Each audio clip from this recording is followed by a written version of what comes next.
Good morning, everyone.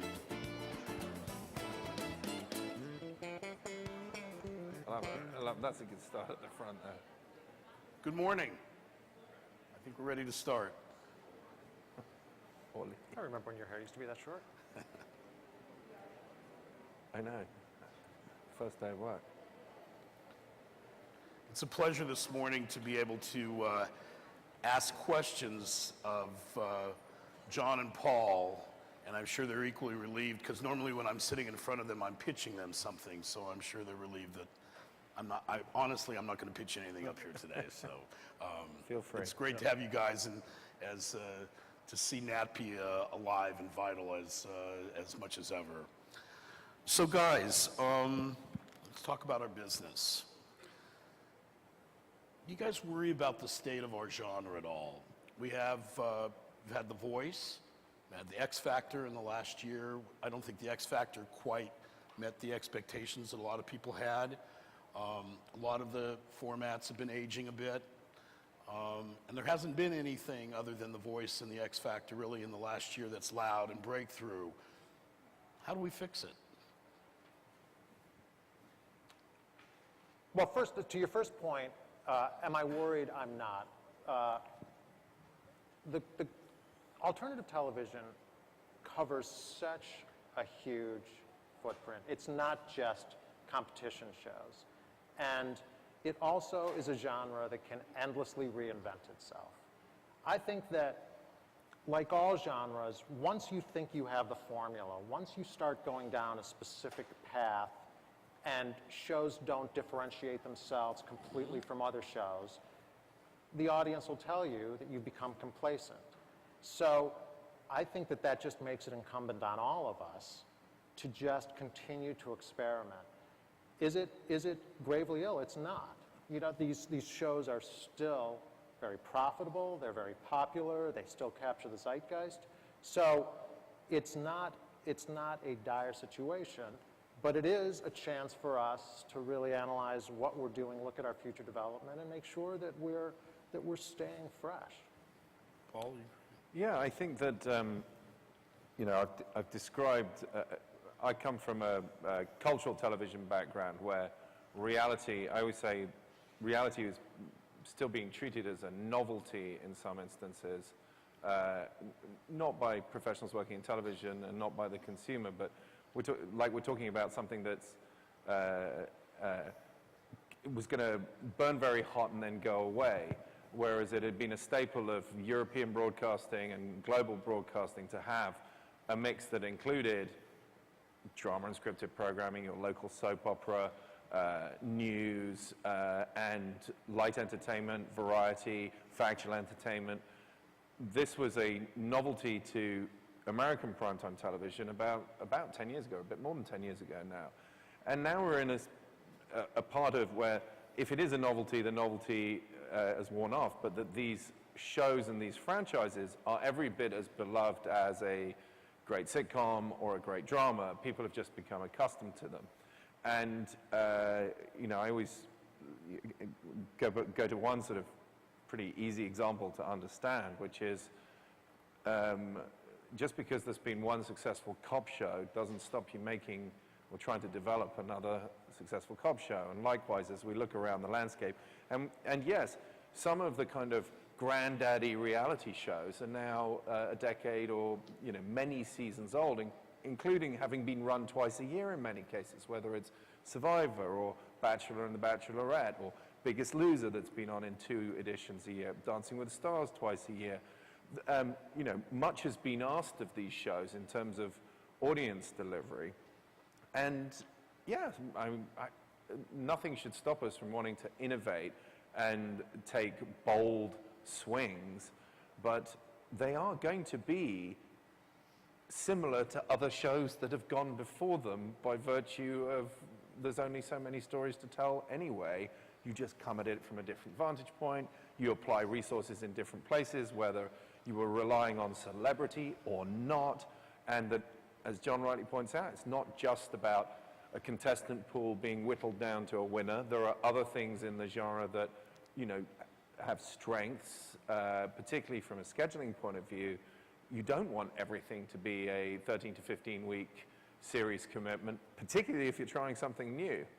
So, and it is in vital health economically. I would say that if you took a snapshot across all of our competitors, probably, maybe with the exception of CBS because of a different mix there and some very successful shows in comedy and drama, the most dollar for dollar profitable part of the business is the alternative business.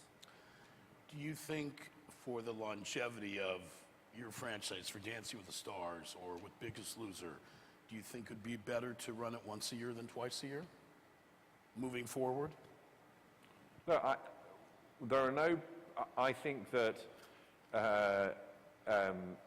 we sell a commodity, and sometimes when you make a commodity scarcer, the price rises. But I don't think that I think all of those decisions are available to us.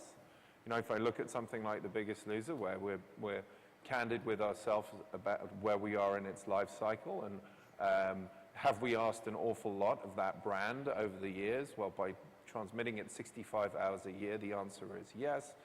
Is it a great show? Yes. Does it tell a great story? Yes. Is it transformational? Yes.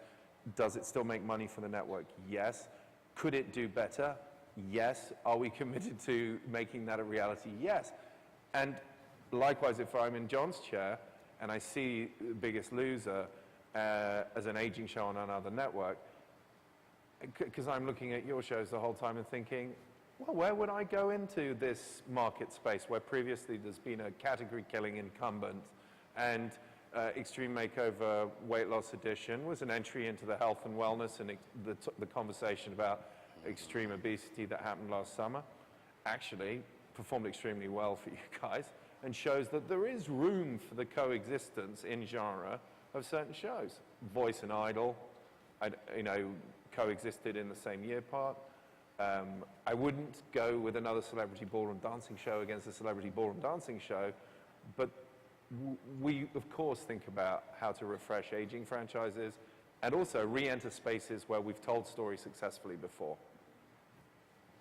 Yeah, I'd agree. I think that to the question of running them twice a year, I think you always have to analyze that. I think that for the two shows that we run twice a year, I think that there's definitely the fall season and the spring season of dancing, and I think they both serve their purposes. And certainly the audience with Bachelor understands that it's going to be a Bachelor in January, it'll be a Bachelorette in the summer, and I think that those are distinctive enough, and I think that there is enough audience expectation that there's no reason to change that. What about the talent competition genre? Do you think we've played it out? I mean, we got Voice, X Factor, Idol, AGT. Room for more? Well, again, maybe not at the same time, but if you think about, let's think about television in chunks of 10 years for a start. You can go back into recent American television history and you can invoke Star Search, The Gong Show. There are other, this wasn't, to be blunt, a revolutionary genre when Idol entered the market. It was something that just in terms of its own DNA, was probably the third iteration of a singing competition show within a 5-year period, actually probably in the UK. So whatever it is, if these are like trains coming into the station and backing up a bit, well, they tend to find space to you get the trains on the tracks a bit more evenly spaced. There is more room. I believe that I wouldn't be rushing headlong into another singing competition show or another talent show, but if it was special and it had, I would never say never in that particular genre, because you're able to tap into some pretty primal entertainment instincts of the consumer at home and immediacy and all sorts of things. So. Yeah, again, I think it's the point that you made before. I'm not sure drama execs ever say we're never going to do a drama set in a hospital again. We're never going to do a drama set in a police precinct again. Right. I don't think comedy execs ever say we are never going to do a situational comedy that revolves around a family. There are certain shows that are just uniquely scaled to a television screen, and just as Modern followed Raymond, followed Cosby, with a lot of others in there, and just as Gray's and China Beach and ER. Talent shows do occupy the screen perfectly. You know, there's a lot of play along, there's a lot of pure performance, there's a lot of texture, there can be criticism. So again, I'm not sure that anyone can ever be in a position to say we're never doing something. Right. I think you just have to judge everything by the merits. I am in development still with, probably 2 or 3 competitive competition reality series in the talent space. Just, they have to be reimaginings and they have to have a reason to be on air. John and I, when I was a producer and John was at ABC, we looked at the DNA of Dancing with the Stars and we felt, oh, we've got to try something. And we've created some stars in Bruno and Carrie-Anne, and we had. They're massive, universally recognizable names. And we tried to kind of offshoot their skill set and personalities into another show. You know what? Did it succeed? By today's metrics, it's a massive hit. Yeah. By the time but you try and you reiterate in the same space, and some work and some don't. Some fail spectacularly, some less so. So, no, I think it's a busy marketplace, a very competitive marketplace. I don't believe it's saturated. Busy and competitive are 2 very good words in business. Yeah, definitely. Yeah. As far as trends go, have you seen? It's interesting. Over the years, you always feel like things are in the air. Ideas are in the air. All of a sudden, people are pitching a particular show. It's got little changes, little differences, but they're kind of the same show. And I'm sure you see that. Are you seeing any trends like lately? People bringing a lot of a certain type of show to you? Well, again, I think that everyone, smart producers are looking at the ratings, the performance of shows on everyone's air and looking for opportunity, either in terms of replacing incumbents or entering the marketplace. And again, as let's say you have some franchises that may be in the kind of sustain, stay alive part of their life as a television program, and age will do that. But this is a medium where novelty and what's new and what's next is not just part of the conversation and amongst network executives, it's part of the conversation with the consumer. So if there's a trend, it's definitely, and for me, not to endlessly invoke the voice, but what we found out was that the voice said to people about its comparisons to other singing competition shows out there is, oh, well, it's kind of fresh and different, and it's got, I get why it earned its right to be on air. And they'll say, this is the voice of parenting, or this is the voice of The Bachelor, or whatever. They're reinterpreting it. And what they're basically saying is, we're going to come at it in a slightly fresh way, spend a bit more money, and have a bit more fun doing it. Or we're going to add elements that give it traction with audiences. On a specific programming trend is people are looking to pick off some of the dinosaurs waddling around and come in with new things. So I see versions or in genre, sometimes imitators, sometimes derivers, but hopefully one will come in with a spectacular idea that is able to tell. The Survivor story is Lord of the Flies. The Bachelor story is the ultimate romance in the rose. Biggest Loser, the triumph over a disease that will kill you. Morbid obesity. The storytelling fiber to these have some similarities. And then in the case of, I think, Dancing with the Stars, the ability, or Celebrity Apprentice, the ability to bring in a whole new reason to talk to the country about it, i.e., personalities and celebrities that people care about, don't care about, love to hate, and all of those things. Yeah. John? Yeah, again, I think you and the creative community know that I'm not looking for companion shows to the shows we already have on the air. So I think that, I think that the pitches that I get are pretty selectively chosen.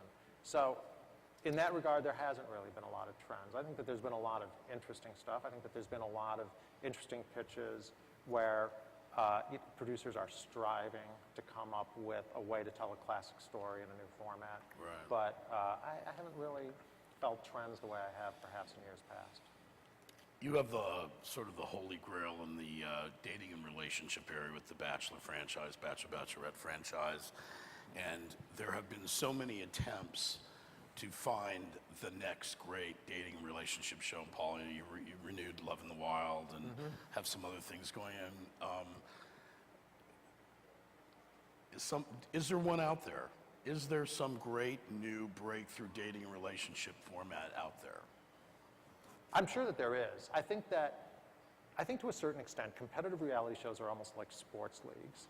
And I think that once one becomes a dominant player, it's hard to imagine another league taking over again. It's almost like if you have the NFL, you don't necessarily need Arena League football.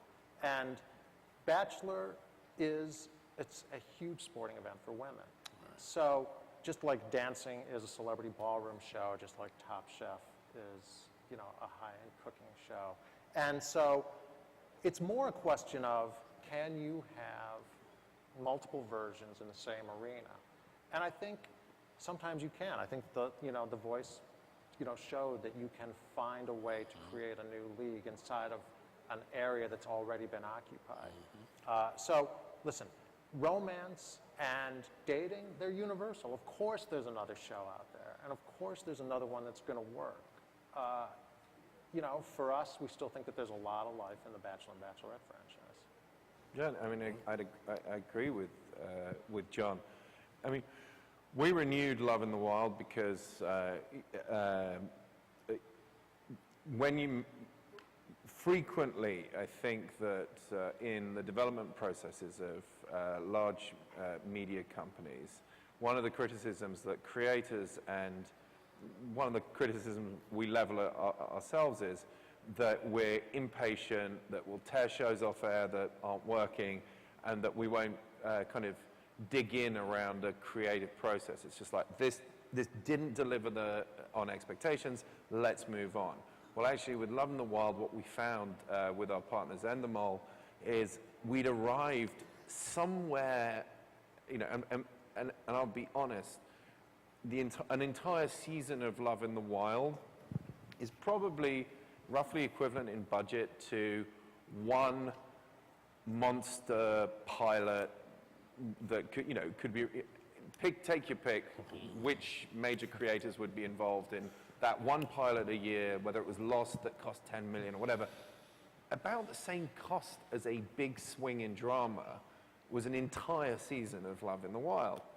And with that amount of data and that amount of feedback, having put it out on air in a pretty protected time slot where it broke even or made us a bit of money, we learned so much from that show in making it. And what we learned was that actually this is a completely viable and very, very distinctly different show to The Bachelor, which we obviously was part of the intent as we went into it. It's like, we're not going to copy those guys. That show works. People love that show.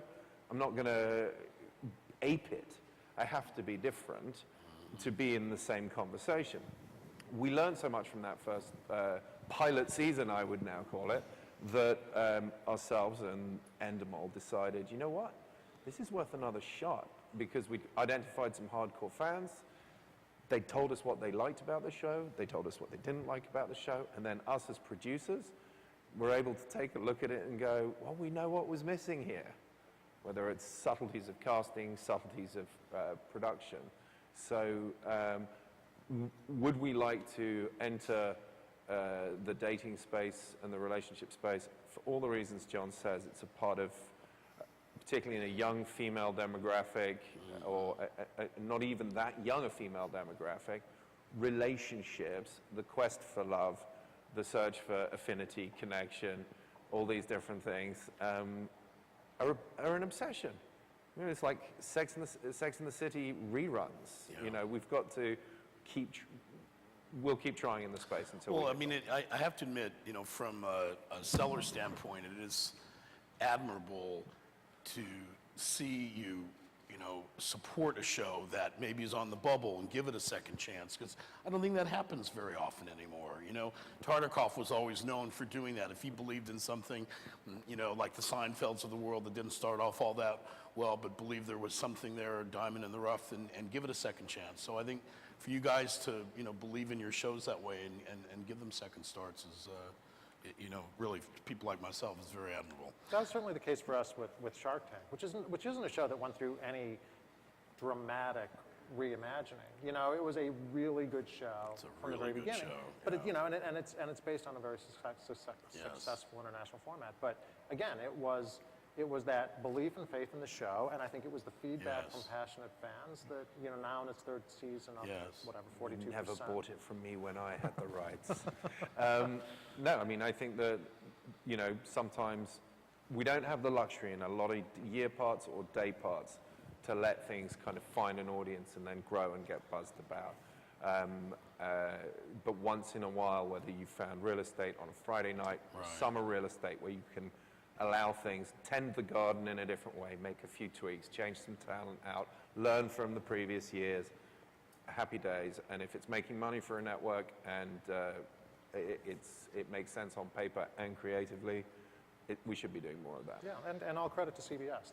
That's always been their model. Yeah. 4 or 5 years ago, I think they stuck with a couple of franchises. Yes. And they're reaping the dividends now. Yeah. When you talk about real estate, the real estate that seems to be sort of an enigma out there is Saturday nights. Still the biggest night of television in the UK. Some of the biggest shows still air on Saturday night there. Is that an area that you guys are thinking about? I mean, people talk about it, but is it something that you would really like to find a solution to in the non-scripted area? I'll start with saying I'm careful though, and I looked at this weekend's Saturday night rating, and I want to be honest, I never thought I'd be saying this, but I am now 5 years in. I've been very jealous of Fox's ability to program Saturday night with, a show that kind of probably was an earlier part of defining Fox's brand, Cops. Right. Now let's see a 1.5, 1.6 rating for the show, and that's real programming with a real rating for that. 20 some odd years in already. 20 some, yeah. And I've got a very important show on Saturday night that has a very late start time in SNL, Right. and I can't help but have aspirations for prime time on Saturday night because, the things that benefit Saturday Night Live's ratings tend to be things that keep young men in circulation later at night on a Saturday night than normal. So we see spikes in our ratings when these guys have college football on. Sure. Sure. So the flow is also something that's important. And, sometimes I look at Saturday night, which is repeats normally of dramas, and think, this isn't building a night. So I have aspirations for Saturday night.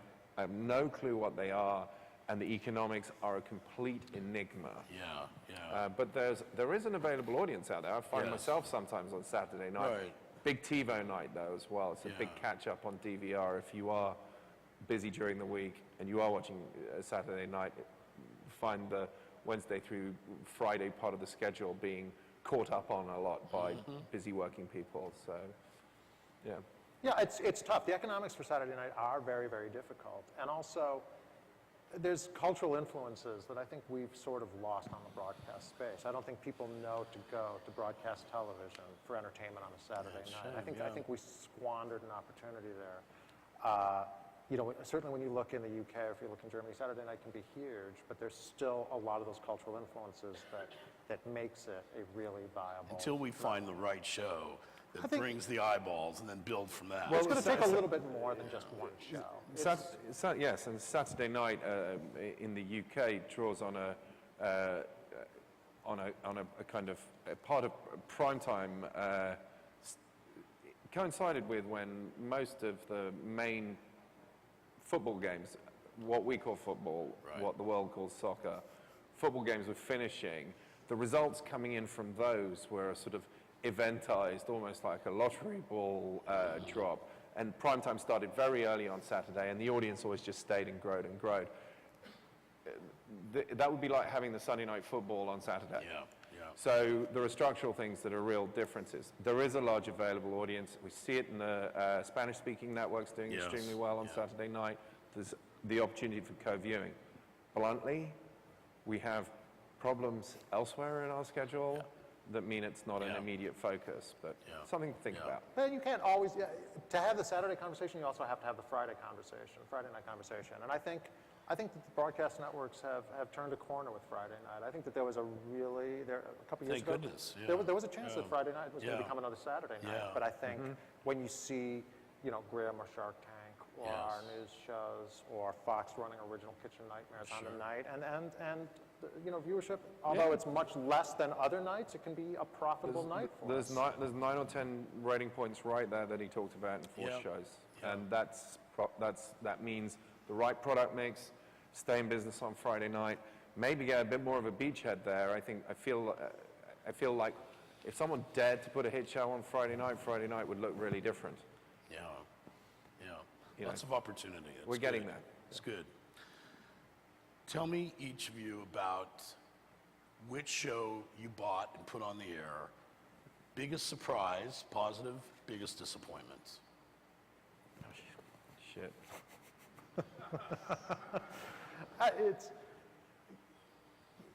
It's an extremely humbling job. I'm sure, Yes, it Dance Wars one example. I think that there are a lot of shows where all your instincts are pointing towards this is the exact right show at the exact right time, and then it clanks. And I think that there's a bizarre serendipity to a show that works. I think almost every show that we've had on that works was a fantastic surprise. And to be honest with you, with a few exceptions that I won't go into, I think most of the shows that have completely failed have been massive disappointments. I think that there are a few, it does become a little bit of a runaway train, and the air date's approaching, and you're strapped in at that point. There's nothing you can do about it, and the inevitable collision happens. But I think for the most part, the producers, us as a network, we all go into these shows with unbelievably high, or at least hopeful expectations. So it's a constant disappointment. Yeah, I mean, I'd be bonkers if I didn't say The Voice was something that came as a bit... I think it came as a surprise to the industry, and it came as a surprise to the consumer. And part of that was strategic, because at the time of the year that we chose to launch it, the speed with which we put it to air, and then what I have to say, an enlightened and incredibly bold marketing strategy around late deployment. This is get very, very, very close to your enemy before you start shooting at them kind of approach to the marketing. It was 10 days out, we dropped the first off-air media and bought media for The Voice. And we had no one watching NBC in terms of pure circulation for months before. So our promos were just playing to the same people over and over. And I'm sure John lives in the same world of tracking research, where someone comes in every week and gives you the portends of doom about what's about to happen to your show based on statistics. And it's known in my company that what was being told to us about tracking and intent for The Voice on the very night it aired meant that I was starting to put stuff in boxes in my office, and let's say the swing was the other way. Yeah. That was a great day, and I'm absolutely with John on the kind of things that, is the one that got away.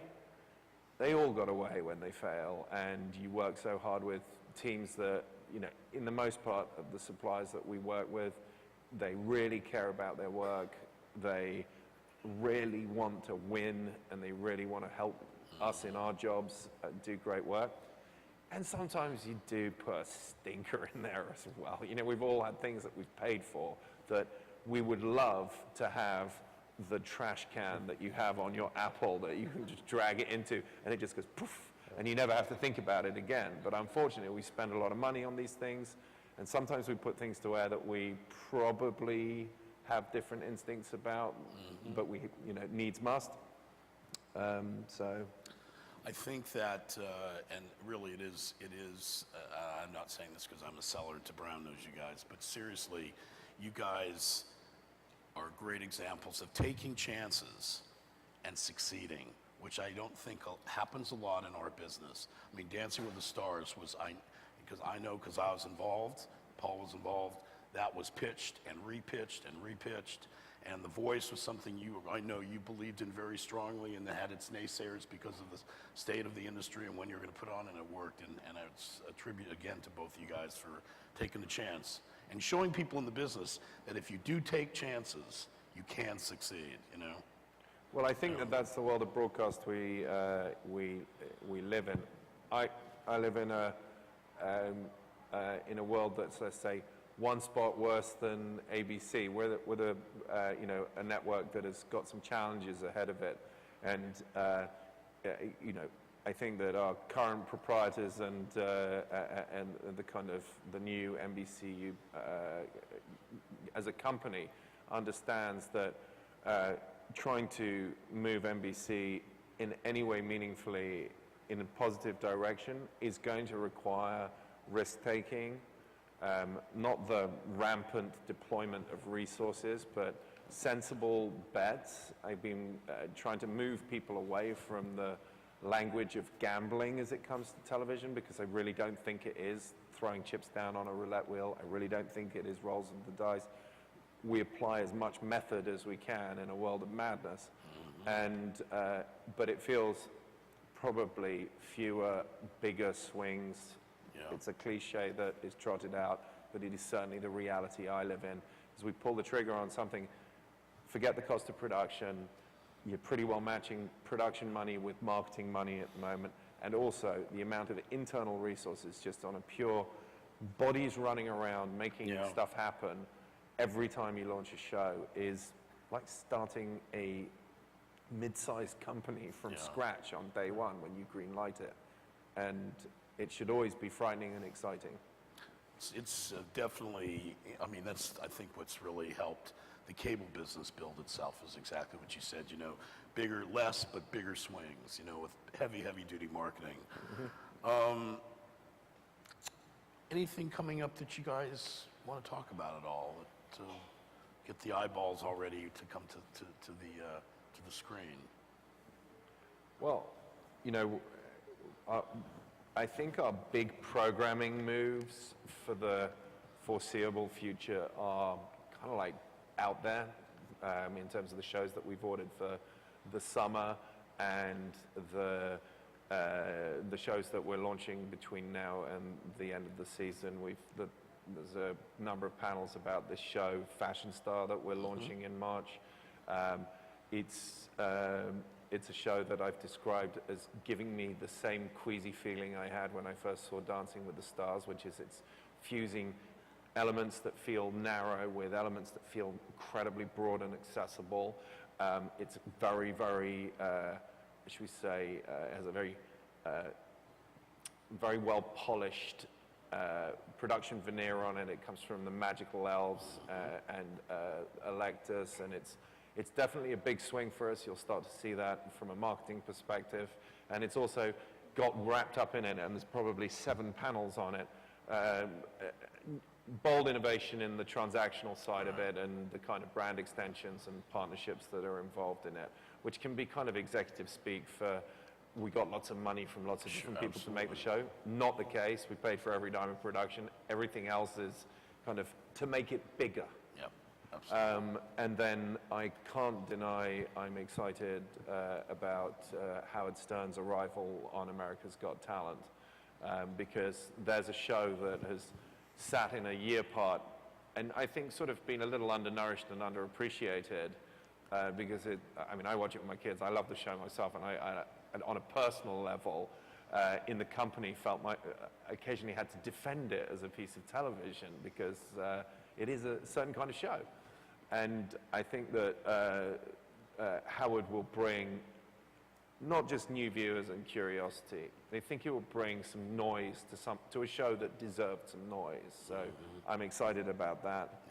And that's the kind of near future. Yeah, I think that to sort of mirror what we've been talking about, I think franchise management is incredibly important. You know, keeping these series alive and fresh. And so I'm excited about where dancing is going to be going in this next cycle. I'm very excited about the episodes we've seen so far on Weight Loss Edition.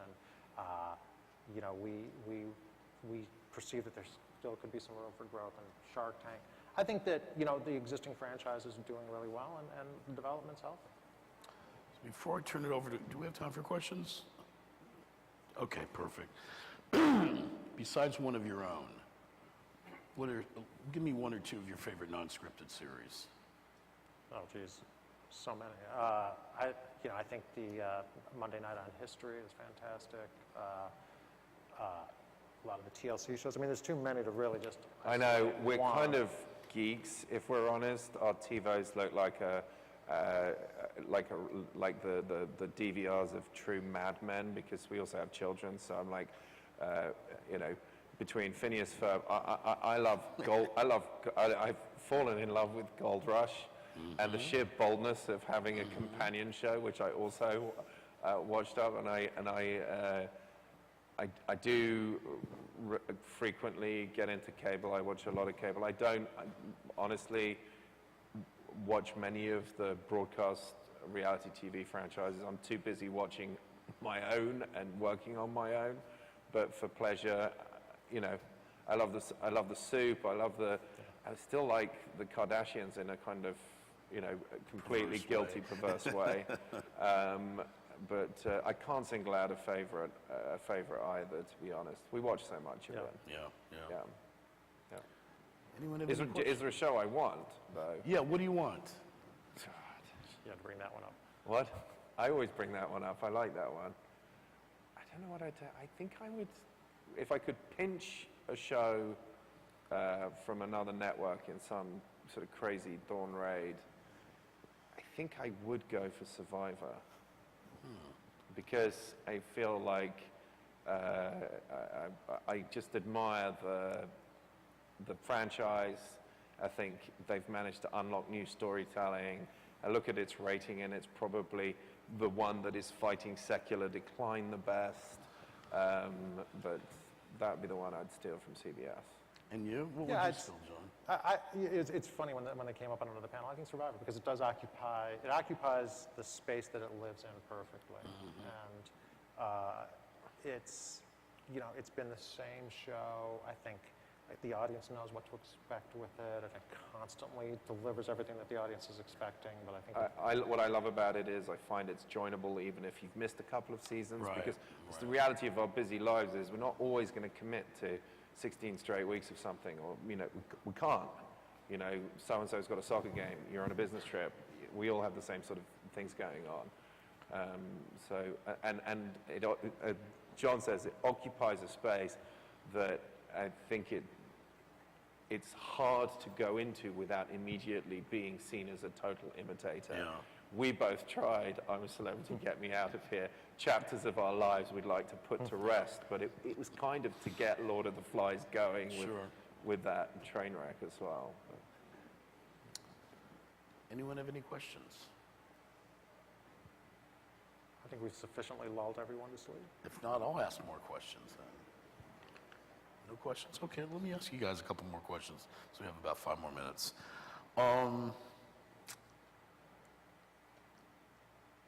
How would you say, from each of your networks' perspective, your deals have changed with your suppliers?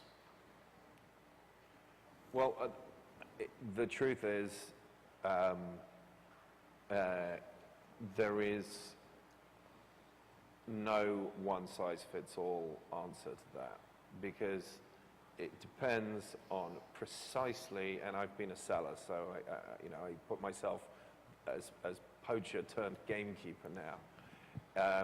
It is precisely geared to leverage at time, at place, competition, all sorts of variables. We fully fund reality programming. This is shows where the network pays every dime of cost, where frequently someone comes through production and has identified other areas of expenditure that we call breakage, that we're also on the hook for. We pay for it, we're going to retain rights in it, unless someone has got an incredibly compelling argument, and you know you're well versed in those arguments, but I would be insane as part of a company the size that I'm a part of, not to be thinking about the interests of our cable networks in terms of repurpose runs, not to be thinking about an exploitation cycle that is the off-network rights and frequently valuable merchandising and ancillary rights that everyone in the room is going to be arguing about who's better at doing. But there are times when the person that's writing the check for every single dime of content creation is going to ask for a little bit more. And I think we've entered those times.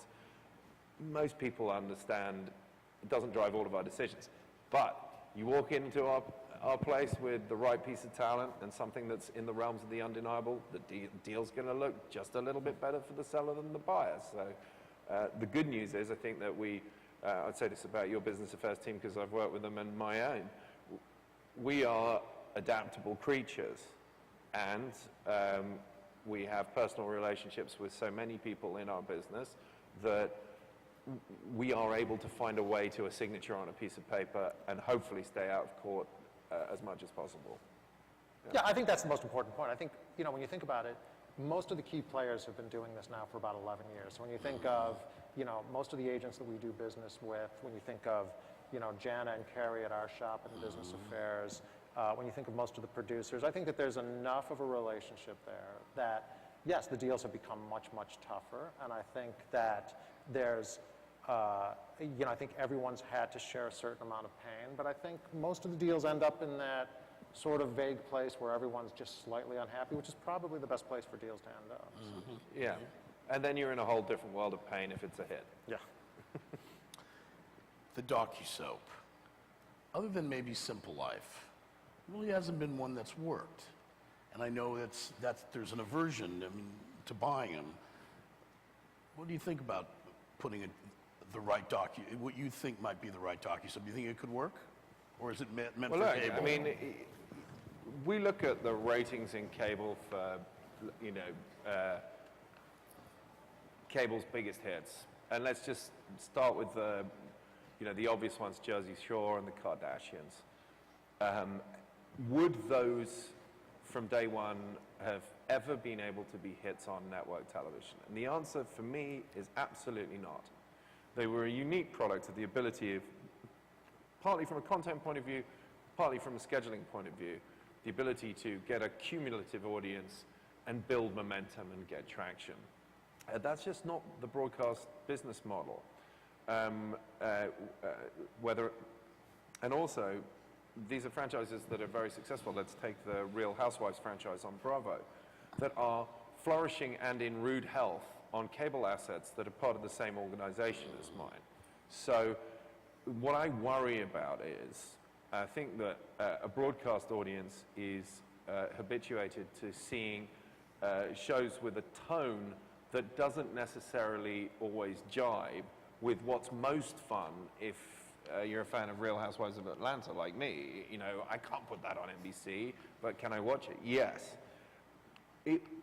We get pitched these a lot, and they normally are built around personalities or families. So it's the real Knots Landing, or it's this, or, And I think we've all attempted them. In my time at NBC, we haven't done one, but they did do one called The Vineyard, or I don't know whether it ever aired. You've done a couple. Your news division's done one. I don't know why, but they don't feel sticky enough for broadcast. Yeah, I think that for on cable, John and I were just talking about this earlier today. I think on cable you have the ability to run these often enough that you get hooked into the characters and the stories, whether it's through a Saturday marathon or whether it's due to the fact that a lot of them will air 3 or 4 nights a week. I think that they have themselves to promote off of so that there's an audience expectation, for instance on Bravo or TLC, that, one show can promote into another show, whereas for us it would be a little bit of a departure. But again, like all genres, I think you'd be an idiot to ever say, no, we could never do that. I don't think you could ever become blind to any aspect, any genre. And so, yes. If Prince William and Kate Middleton allowed me unfettered access to their lives for 6 months, would I put that on? course. Yes. Yes. Yeah. Kardashians, much as I adore them, are in exactly the right place, and they are huge where they are. Great. So, Well, guys, thank you so much for your time. It's always interesting. It's always great spending time with both of you. Thanks, everyone. Thank you all. thank you.